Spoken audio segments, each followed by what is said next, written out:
El 13 de julio de 1930 dio comienzo la cita mundialista. Francia y México fueron los encargados de inaugurar el certamen en el Estadio Pocitos, junto a Bélgica y Estados Unidos, que de manera simultánea jugaban su partido en el Gran Parque Central. Lucien Laurent sería el encargado de convertir el primer gol en un mundial al superar la meta del guardameta mexicano Óscar Bonfiglio, al minuto 19 de iniciado el cotejo. Fuera lágrimas y a jugar contra los franceses.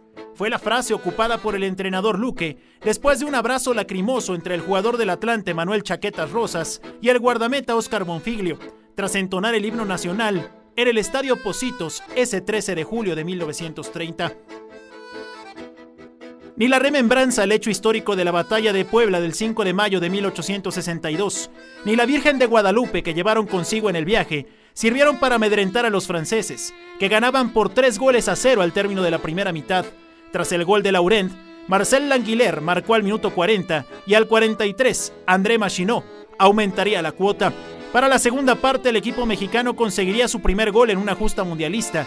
Al minuto 70, Juan el Trompo Carreño acercaría al cuadro nacional, asestaría el último golpe de los franceses al 87 para decretar el 4-1 definitivo.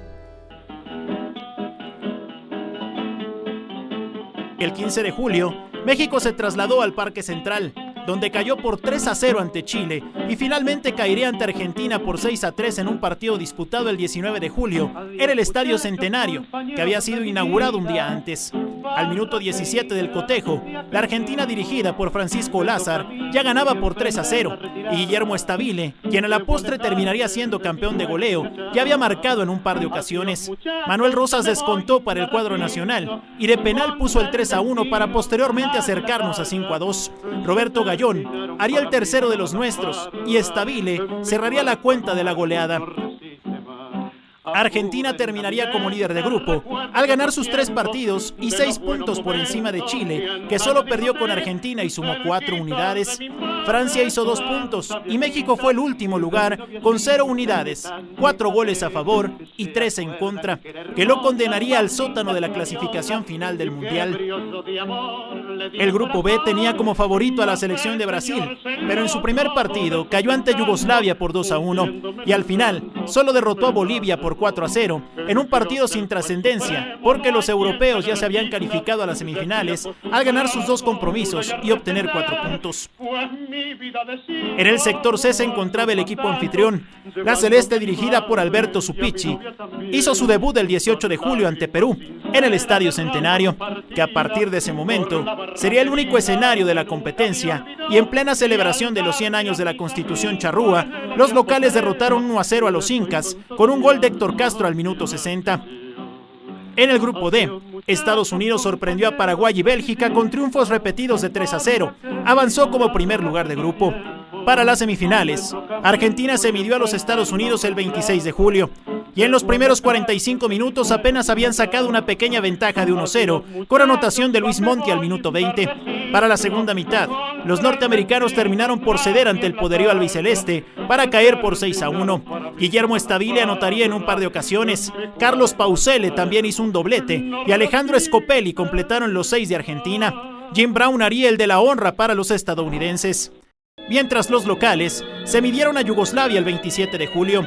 Los europeos lograron tomar ventaja con anotación de George Bujidovic al minuto 4, pero 14 minutos más tarde, Pedro Sea empataría el marcador.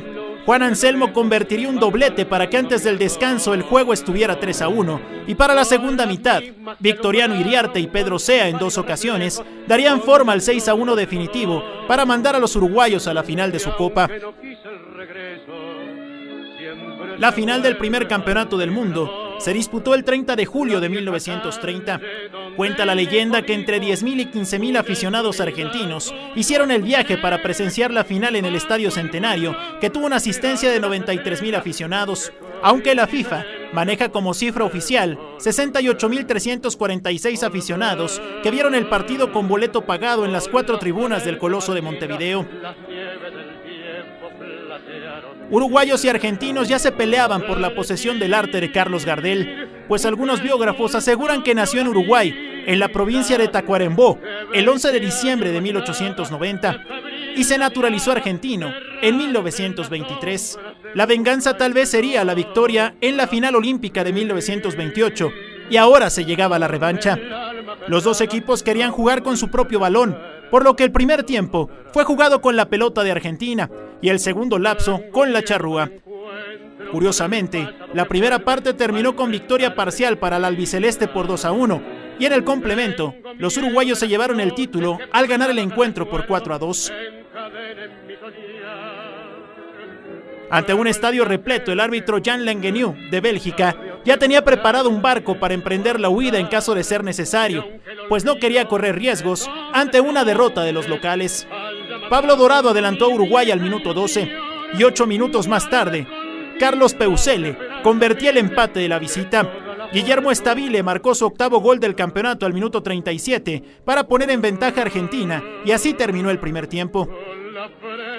Para la segunda mitad, Uruguay se levantó de sus cenizas y Pedro Sea emparejó los cartones al 57. Victoriano Iriarte al 68 devolvió la ventaja a los charrúas, y Héctor Castro pondría cifras definitivas para cerrar la victoria local ante la algarabía de los aficionados, que fueron testigos de la primera final de una Copa del Mundo de fútbol y la dinastía uruguaya, que obtenía su tercer título internacional.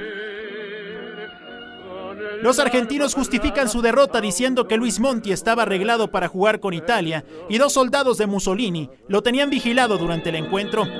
Pero lo cierto es que Uruguay se erigía como el primer campeón del mundo.